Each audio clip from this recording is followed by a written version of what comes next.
Isang lalaki ang nahatulan ng kamatayan at dumating na ang araw ng kanyang pagbitay. Bago siya isagawa, tinanong siya kung ano lang huling niyang kahilingan. Ang ibang bilanggo ay humiling na makita ang kanilang pamilya.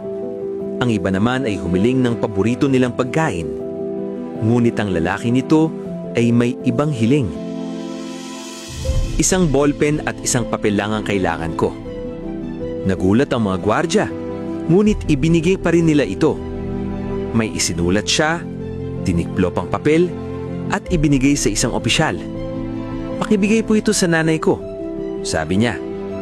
Pagkatapos noon, siya ay binitay. Makalipas ang ilang araw, dumating ang liham sa kanyang ina.